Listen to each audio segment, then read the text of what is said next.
Other shows we have for you to enjoy at myclassicradio.net. The Avengers was most certainly not a household name in South Africa prior to the radio series. With no national television service until 1976, the mechanism simply was not present in the country to show television programs to mass audiences. While many other countries reveled in the filmed adventures of John Steed and company, South Africa was not equipped to join in the fun. The series took Britain by storm and made a major impression in the American markets, being that greatest of rarities, a British series given a network transmission slot. However, as a filmed series, rather than a videotaped one, The Avengers was able to gain a modicum of exposure in South Africa through film rentals. Come and listen at myclassicradio.net. Other shows we have for you to enjoy at myclassicradio.net. 21 Precinct was a police drama broadcast on CBS from July 7, 1953, to July 26, 1956. It initially served as a summer replacement for My Friend Irma. The show was produced in cooperation with the Patrolmen's Benevolent Association of City of New York and adaptations from True Criminal in New York. The Policeman's Point of View. Historically, the 21st Precinct had been located near Gramercy Park, Manhattan. In 1929, the department reorganized the precinct numbering, and 21st designation was discontinued. No such precinct existed during the run, nor does a 21st precinct exist. However, the fictional precinct's territory closely corresponds to that of the Upper Side's 23rd precinct since 192. Come and listen at myclassicradio.net.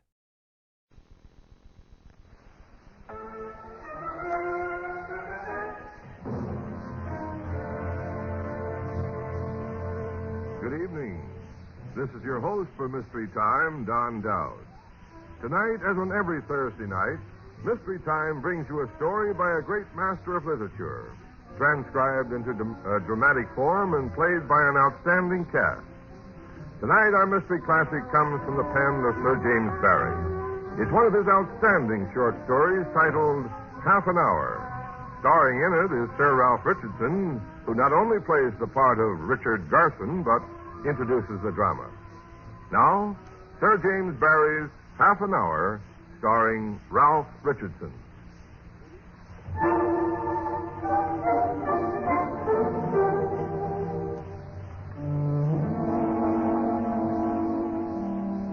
Mr. Garson. We can hardly call him the hero of the story. Mr. Garson is a financier, and his young wife, Lady Lillian, live in a mansion near Park Lane. Later this evening, they will be entertaining guests there. But now, they are alone. They're in the middle of their periodic brawls. He is being insensitive, as usual. She is being provocative, also, as usual. In fact, it is not a very pretty scene.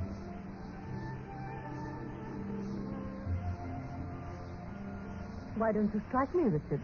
After all, I'm only a woman, and there's no one within call. A woman, you useless thing, that's just what you're not. How strong you are, aren't you? No wonder I love you. Look how you've crumpled my frock. Well, you certainly asked for it. Did I? You know, I can't make up my mind whether green is really my color. What do you think? What color do you best like to knock me about in? You mind what you're saying? Well, do you mind telling me what all this scene has been about? Oh, I can't even remember. Anyhow, what it matter, what it was started us off, something always does, and in the end, we end up by saying exactly what we think of each other. And of course, we know what we think of each other before we start. Maybe we do. But how many times have I said to that father of yours... Oh, Pop. By the way, I never heard how much you paid him for me when we got married. One way or another, a good £20,000. I can't help feeling proud. If I could have got you for half, I wouldn't have had you. I'd like you to say that, Richard. Still, there are other women for whom you could have paid even more. There must have been some reason why you picked on me. Oh, you rotten old aristocratic family. All so poor and so well turned out. A come-on look in the melting eyes of you and the disdain of you. I suppose they went to my head. You were the worst, so I chose you. I won. Oh, you didn't need to come to me unless you liked, you know. I admit that. It was your money that brought me. Quite so. I'm sorry, Richard. For both of us. Ah, none. You must at least allow I never pretended it was anything but your wealth that drew me. I never wanted it to be anything else. I'll like you again. Perhaps that's even some little excuse for me. Not very much. Soft order. I dare say. Why don't we end it? Do you know who you're talking to with my name in the city? Oh, of course. But if you won't, Richard, has it ever struck you that someday I may? You? Never. You have a mighty faith in me. Mighty. May I ask why? Isn't it obvious you know why? In that expensive little heart of yours, you can't afford to. You're too fond of my money. I see. Tragic, your lot, isn't it? More tragic than you understand. Bought you when you were too young to know what you were doing. Not so young, but that I should have known. It's a rare, exquisite creature, too, as you know yourself to be. But I know I'm not. But as I long to be, and as I think I could be. As you think you could be, if you'd married a better man, I suppose. All right, mock me. You have the right, but it may be truer than you think. That's what they tell you. I've no doubt. Who tell me? Those young cubs who live on your father. If I was to let them tell me what they would like to say... Ah, but they do, my pet. And when they've finished, you tell them they mustn't say things like that, and your lip trembles, and one sad tear sits in your sweet eyes. The same little tear that comes when you've overdrawn your allowance. How you read me. I think so. I know the stuff you're made of. I wouldn't try any heroics, Lillian. You can't live up to them. I haven't the courage, I suppose. Oh, you've the sort of pluck that lets the French jack-o'-dandies go tripping to the guillotine, and perhaps my breed hasn't. When it comes to living, you've got to live on us, my girl, and make the best of it. Oh, if only I... If only you were to show me, that's it. Well, I'm not nervous. In the end, you'll always be true to number one. I've thought you out that far, at least. And supposing I did show you. If you did, if you tried to play a game on me, well... With a knife, Richard, or Desdemona the pillow? You brought any shame on me, before I put you to the door, I'd break you. You're hurting. If I did it, I wouldn't be here to break. I shouldn't advise you to be, Lillian. Unless you wish to do the breaking now, please let go of my wrist. Come in. Excuse me, ma'am. May I draw the curtain? Yes, sir. Dinner at p:30, I suppose. I suppose so. Jane, send me a whiskey into the billiard room, will you? Yes, sir. Say, leave the curtains now. Attend to the whiskey. Very well, madam.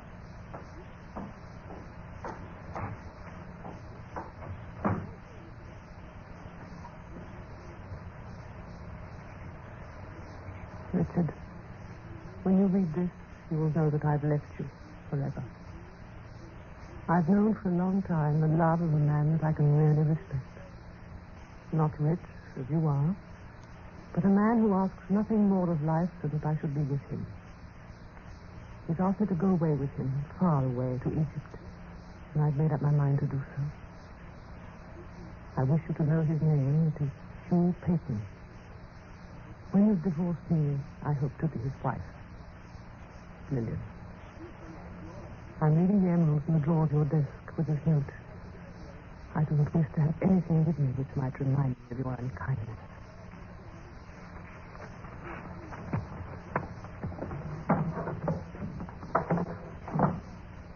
.8. Just time to catch him before he goes for his train.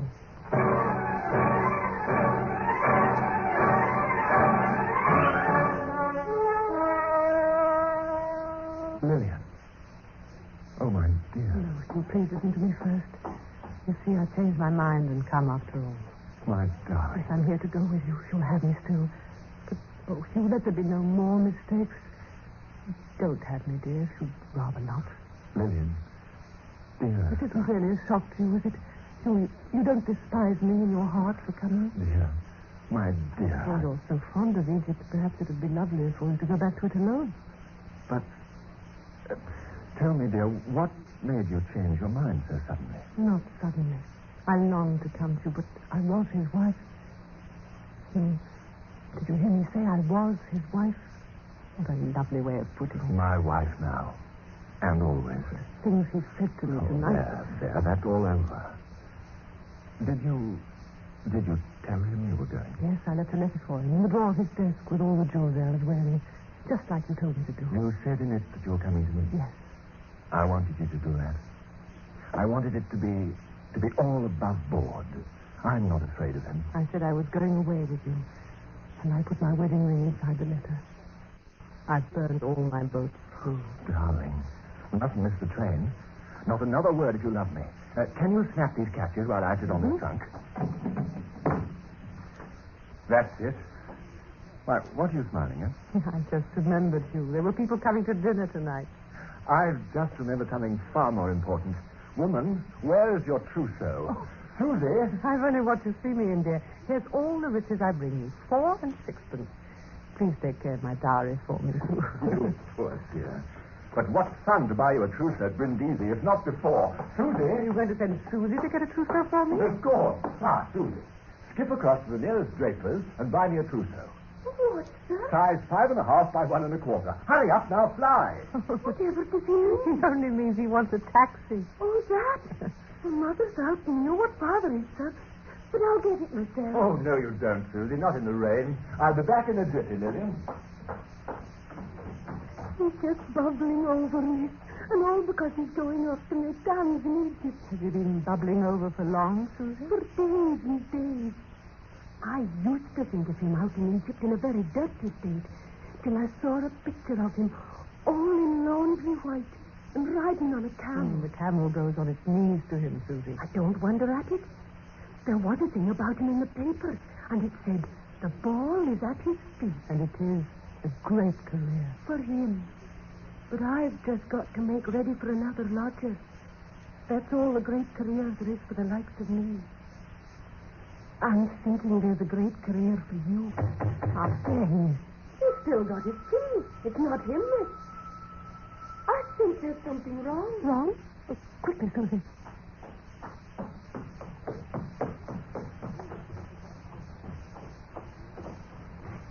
What is it?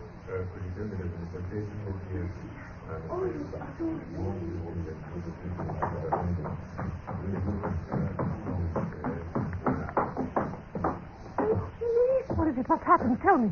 There's been an accident. They're bringing him in. But, Mr. Pate, Susie, it can't be. It's him. He was run over.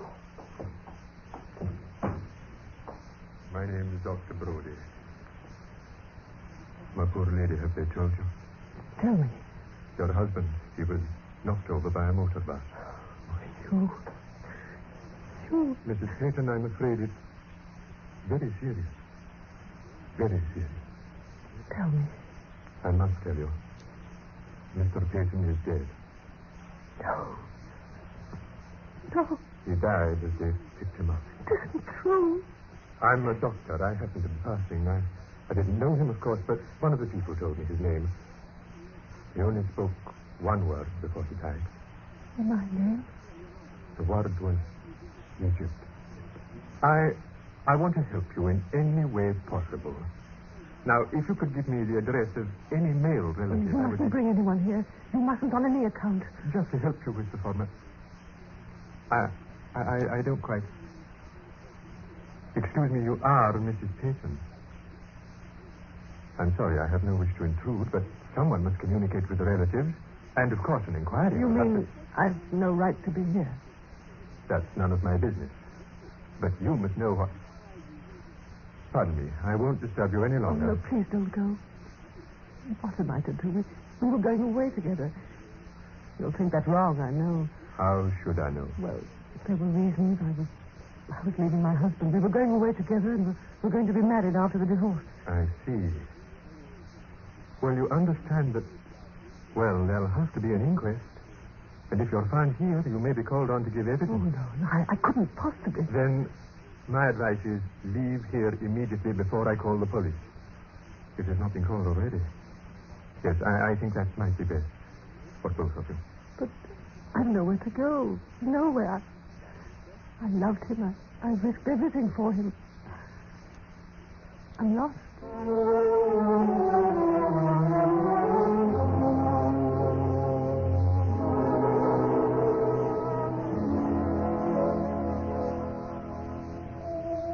What time are they coming with us? Have I time to write a note? It's 2 minutes short of the half hour, sir. The ladyship not down yet? I believe not, sir. Oh, she isn't usually late. I didn't hear her in the room, come to think of it. Shall I send up to inquire, sir? Oh, no, she'll be down directly, no doubt. I've just got to write a note before the guests arrive. They know there'll be 3 tonight with us. Yes, sir. Oh, they're here, apparently, sir. Oh. Well, I'll write this later, I suppose. Here, give me those papers with us. You put them in here for now. What? What the devil? Good heavens. Lillian's emeralds. What on earth are they doing in this case? She must have shoved them in the drawer and forgotten them, I suppose. Her all over. They're here, sir.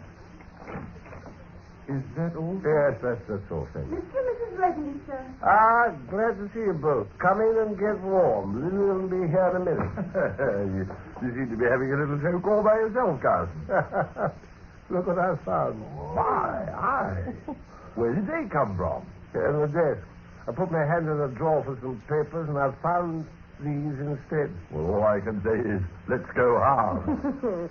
Silly man. They're Lady Lillian's. I'd know them anywhere. Beautiful emeralds. The joke is, I see now why my wife's late for dinner. No. It's we that are early. She must have shoved them in the drawer there. Her set are more careless than ours, you know. And then forgotten where she put them. I bet she's searching high and low for them at this moment. Oh, the poor dear. Suppose some servant had found them. Or that awful man who winds the clock. Well, they're safe enough now. I'll take care of them. Dr. Brody. Ah, here you are. Very pleased to see you in my little place, Brody. Thank you, Gaston. Lady Lillian, I'm honored. No. This isn't Lady Lillian. What does it were, Dr. Brody? Come.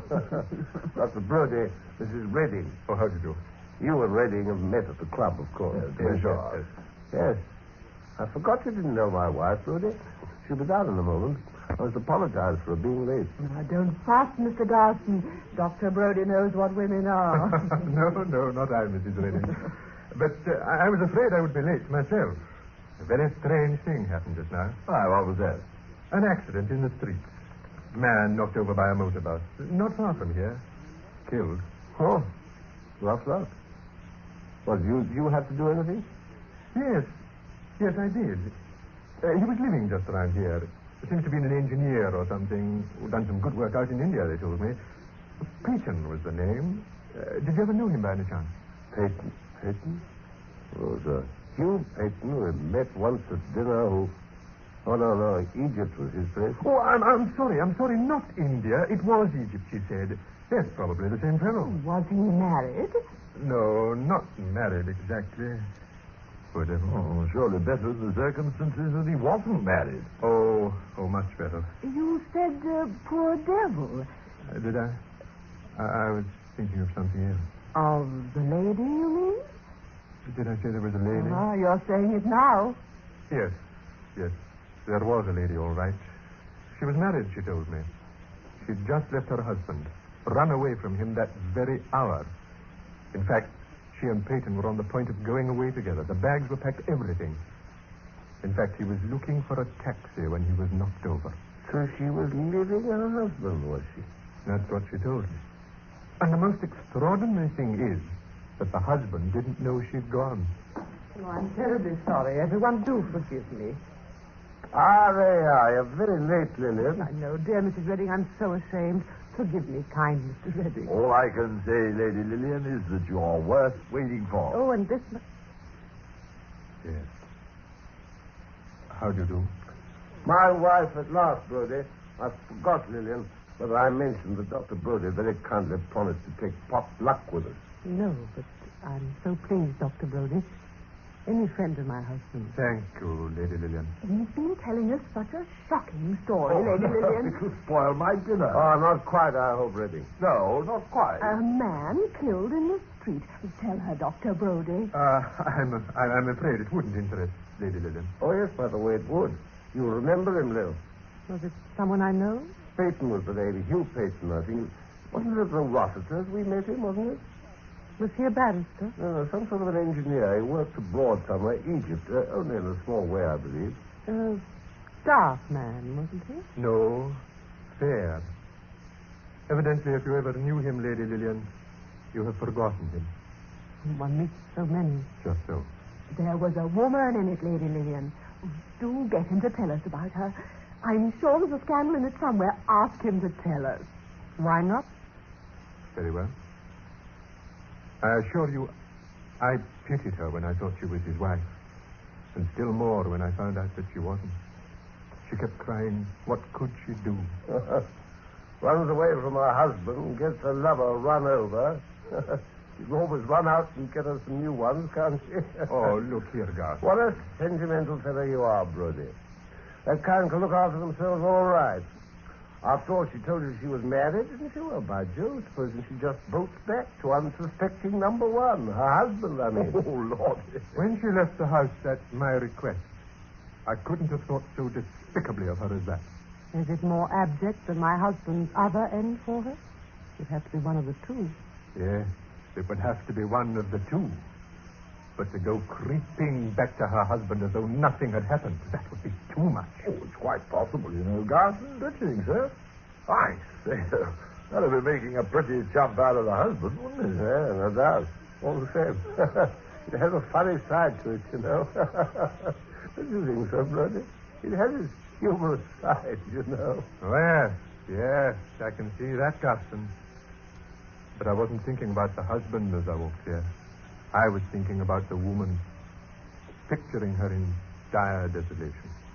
Don't you think she may be in dire desolation still? Thinking it over, Lady Lillian, no. I've come to the conclusion that your husband is right, and that I was a sentimental fellow wasting my sympathy on her. Exactly. We don't need to worry about her, I think. Dinner is served. Ah, Dr. Brody, will you take Lady Lillian? I shall be honored. Oh, by the way, Mr. Garson, you were telling us about Lady Lillian's emeralds, remember? Oh, but of course. Why, hello, Lil. You haven't got them on tonight. I thought you got them out of me, especially to go with that dress. Well, no, Well, where are they? I was talking about them to Mrs. Redding before you came in. I took them off down here earlier on and left them for safety in one of your desk drawers. Oh, which one? That one. Ah, better open up and put them on again, hadn't you? I like you in them, you know. I remembered them when I was upstairs dressing, and then I forgot them again. Yes, here it is. My emeralds. The emeralds have gone. They're not here, but they should be. I left them here only a little while ago. I know I did. What, you say they're gone? Richard, what's to be done? My emeralds, I know they're in this drawer. Gone? We'll send for the police at once. This is very, very serious. I know they were there. I know. What can have happened to them? Mr. Garson, how can you keep it up? Don't you see the poor girl's nearly fainting? And I'm not surprised. I know I should. Emerald. Come on, Bill. Calm yourself. And let this be a lesson to you, that's all. Everything's all right. It's just a trick I was playing on you. I found them in the drawer just before Redding came in. There never was a chap like Garth for playing tricks on you. A masterpiece, a real masterpiece. There you are. Put them on. Then let's go to dinner, Mrs. Redding. Oh, poor Lady Lillian. She looks quite pale. Oh, she'll get over it. Maybe even more careful with them next time, eh, Lil? Lil, come on. What are you doing over there? Learning something? An old letter. Just an old letter. Dr. Brody, shall we go in? Oh, Mrs. Redding.